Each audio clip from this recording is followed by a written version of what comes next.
Aparecieron las sucias FARC. Senador Iván Cepeda denuncia las violaciones a los derechos humanos por parte del gobierno colombiano ante la Corte Penal Internacional. No más Petro, la estrategia de la revista Semana, estado de conmoción y muchas cosas más. Pues en el día de ayer reaparecieron estos criminales. Estos personajes que jugaron con la esperanza de paz de los colombianos, que supuestamente se habían desarmado y que tenían toda la voluntad de hacer la paz. Estos sanguinarios, porque hay que llamarlos como son, le rinden pleitesía al uribismo. Hacen exactamente lo que desea esta recua de malas personas que quieren ver a Colombia sumergida en una guerra perpetua, sin salida. Nos regalan miedo para luego vendernos seguridad y así seguir con este ciclo. ¿Cuántas generaciones más tienen que vivir a merced de estos desgraciados? Y es que miren, yo estaría de acuerdo con la guerra si nos garantizaran que esta tiene un tiempo definido, no se involucran a los civiles, no se cometen violaciones a los derechos humanos, si esta tendría un objetivo claro y conciso a base de premisas legales y objetivas. Pero no, el Estado no sirve para eso. Terminada la seguridad democrática en el 2010, dejó a más de 10.000 hombres armados en las FARC, los mismos 10.000 falsos positivos. Ese cuento que dejaron diezmadas, eso es pura carreta. La guerra la perdieron, pero la guerrilla también perdió la guerra. La guerrilla se convirtió en un cártel de droga, en una banda criminal sin ningún objetivo social. ¿Cuáles revolucionarios ni que nada? Les tocó dialogar porque entendieron que nunca por la vía armada iban a tomarse el poder. Estos miserables lo único que quieren es seguir con el negocio de la coca y de paso dañar la imagen de la mayoría de desmovilizados buenos que sí están cumpliendo el acuerdo. ¿Dónde está el Estado para localizar y capturar a estos delincuentes? ¿Dónde está la inteligencia militar? Ay, pero es que están en Venezuela. Ah, pero ¿por qué los dejaron volar? ¿O dónde está el control fronterizo? ¿Dónde está el ejército? Ah, ¿verdad que el brazo armado solo sirve para matar manifestantes y a la población civil? Y la inteligencia militar solo sirve para inventarse atentados al presidente Duque. Ahí está la policía que no tiene ni idea de dónde salió la información de un supuesto plan internacional de un ruso y de un israelí para asesinar a semejante bojote. Un bojote, un bulto mal amarrado. Eso es lo que tenemos como presidente. ¿Quién quisiera atentar contra este pusilánime que va a pasar a la historia como el peor presidente de la historia? Lo único que necesitamos es que pasen rápido estos 2 años para que se vayan a disfrutar su pensión. Volviendo a la foto de estos uribistas, sí, uribistas, porque son los jefes de debate del uribismo, los que enaltecen su lucha, pues aquí los vemos con fusiles Tabor, que solo pues llegan al país legalmente en cargamentos militares de Israel.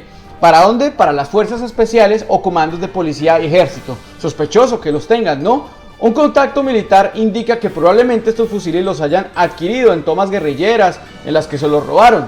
Raro, porque en combate el ejército utiliza 2 tipos de fusil. El Galil AR de 5.56, que es el más común, y el AC-323, que también es de 5.56. No hay que descartar una operación en el mercado negro de venta de armas de Israel, un aliado de Colombia, pero como la guerra es un negocio, cuando hay plata no hay vidas ni alianzas que valgan. Por otra parte, el senador Iván Cepeda denunció ante la Corte Penal Internacional los últimos hechos en que la fuerza pública en cabeza de los militares y policía pues han asesinado civiles.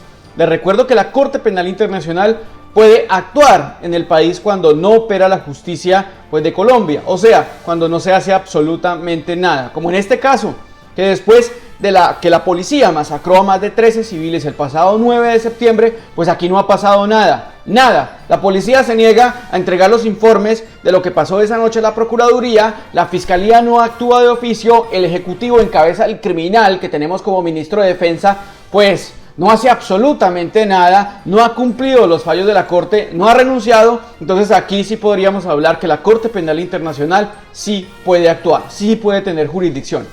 Este documento fue enviado a la Fiscalía de la Corte Penal Internacional y en este se informa sobre los delitos de lesa humanidad que habrían ocurrido en las manifestaciones públicas y pacíficas que tuvieron lugar entre el 24 de agosto del 2018 y el 13 de septiembre del 2020. Además, los congresistas entre los que están María José Pizarro, Antonio Sanguino, Ángela María Robledo y el concejal de Bogotá, Carlos Carrillo, y diferentes organizaciones y defensoras de derechos humanos aseguran que es difícil aseverar que se trata de un acto aislado o esporádico de violencia. Por el contrario, señalan que se trata de ataques generalizados y dirigidos en contra de una multitud de personas sobre el cual existe un móvil discriminatorio por motivos políticos. O sea, que se actuó también de manera sistemática y organizada. El informe daría cuenta que al menos 75 hechos ocurridos en 10 departamentos que evidencian las violaciones de derechos humanos contra más de 2007 personas. Pero esperen, que aquí la culpa de todo es de Petro. 61 masacres este año y la culpa es de Petro. Miseria y pobreza en los puntos más altos y la culpa es de Petro. Se roban la plata del Estado, la culpa es de Petro. Violaciones a los derechos humanos por parte de la fuerza pública, la culpa es de Petro. Injusticia e inequidad social, la culpa es de Petro. Tienen embajadores narcotraficantes, pero la culpa es de Petro. Se eligieron con ayudas de narcotraficantes y comprando votos, pero la culpa es de Petro. Le recibieron plata en las campañas a gente de Venezuela y la culpa es de Petro. Más de 10.000 falsos positivos en el gobierno de la Seguridad Democrática, pero la culpa es de Petro. Se robaron todos los recursos de la pandemia y la culpa es de Petro. Firmaron un contrato de publicidad de más de 4.000 millones y la culpa es de Petro. Somos uno de los países con los índices más bajos de educación y la culpa es de Petro. Le querían prestar más de 370 millones de dólares a Bianca y la culpa es de Petro. Llevan más de 200 años en el poder haciendo de Colombia su finca donde hace lo que se les da la gana, donde pues el poder y la riqueza la concentran unos pocos, pero la culpa es de Petro. Entregan nuestras reservas naturales y multinacional a los multinacionales con sus proyectos de explotación minera y la culpa es de Petro. Todo es culpa de Petro o de Santos, así son de incompetentes. Llevan más de 2 años en el poder y la culpa es de su antecesor. Pero para vanagloriarse de los resultados y los logros de Santos, ahí la tienen buena. De frente a la comunidad internacional, colocaron un video hecho hace 3 años, donde unas comunidades afros le agradecían al gobierno de Juan Manuel Santos por su apoyo. Con legalidad. Al finalizar, se presentó este video en que una líder social afro, víctima del conflicto, habla sobre el efecto que la guerra ha tenido en su vida. La primera ayuda que recuerdo tanto que recibimos como familia fue el subsidio de arriendo. Se llama Yarlín Mosquera y hoy es profesora de danzas en una escuela de Soacha. Para conmemorar el Día de las Víctimas, y eso ya hace 3 años. Ella se sorprendió cuando se dio cuenta por algunos de sus compañeros que le reclamaron por qué ella afirmaba que el gobierno Duque le ayudaba. Buscó el video y encontró que era el mismo que ella y su comunidad habían grabado hace 3 años, en época del gobierno Santos. Son unos descarados. Avísenos cuándo es que ustedes empiezan a gobernar para saber cuándo lo que sucede en este país es culpa de ustedes. No quiero hablar de la señora Vicky Dávila, mejor hablemos de lo que se convirtió la casa periodística para la cual ella trabaja. Una estrategia desde hace tiempo para irrespetar las decisiones de la justicia, pasando por encima inclusive de la consideración de la fiscalía, que es la que está investigando a la Bohámster, a Diego Cadena. Y pues fue la que realmente determinó que aquí sí se incurrieron unos delitos. Vemos como todos los días al mediodía están encargados de tergiversar la información para confundir a la gente y mostrar que esto se trata de una persecución contra un criminal que desde hace años pues se la ha pasado evadiendo la justicia con trampas y cambiando su juez natural cuando se le dé la gana. Pues bien, casi todos los procesos que tiene Álvaro Uribe Vélez ahora pasaron a la fiscalía, como es el de manipulación de testigos y fraude procesal, también el de la masacre de Laro y la Granja, el del homicidio del defensor de derechos humanos Jesús María Valle, también el del hacker.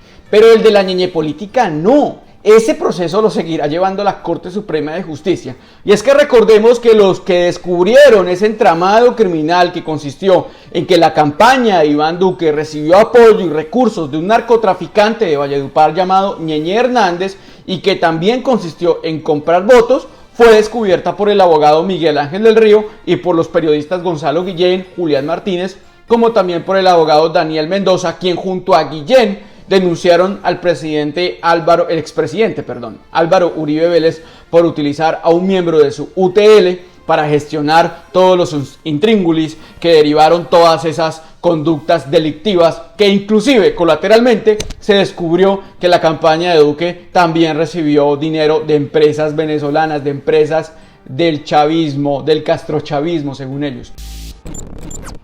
El gobierno de Iván Duque nuevamente pone sobre la mesa la posibilidad de decretar estado de conmoción. ¿Y qué es eso? Una herramienta más para perfeccionar la dictadura.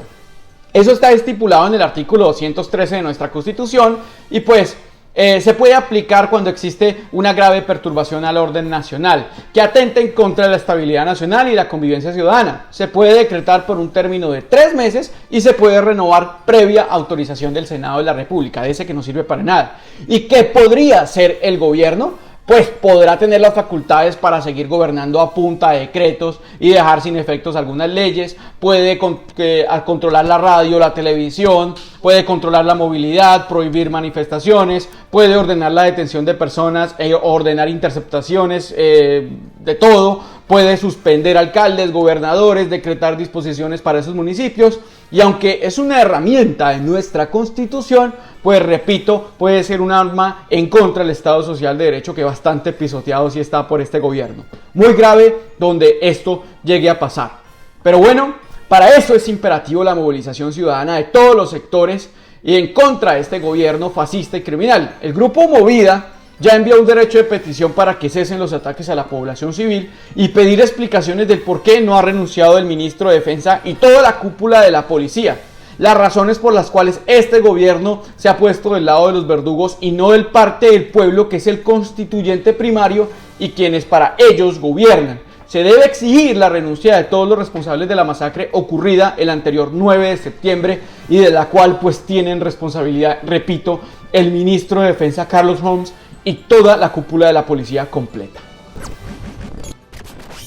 Bueno, murió Quino Joaquín Salvador Lavado, dibujante, escritor, historiador y humorista gráfico, y pues fue más que el creador de la épica Mafalda. Fue un pensador que nos hacía reflexionar en cada caricatura, muchos en tono filosófico, político y histórico. Muchas de estas pues se marcaron en contra de los dictadores y de los malos gobiernos. Así que uribistas, cálmense, no lloren a Quino. Ustedes son los más incultos y poco ilustrados, antidemocráticos y en pensamientos retrógrados, cuya causa es el poco ánimo que tienen de querer ilustrarse y salir de esa ignorancia. Así que pasen su tumba a Quino y que los fascistas no sean hipócritas y que lean y entiendan a Quino para que salgan de ese letargo. Muchas gracias a todos. Les recuerdo que mañana a las 8:30 p.m. vamos a estar con el Gran Matador, otro caricaturista importante en Colombia, una entrevista muy entretenida, así que no se les olvide suscribirse al canal, darle like, activar la campanita para que cada vez que suba un video pues les avise y lo puedan ver. Y un abrazo para todos. Gracias por estar acá.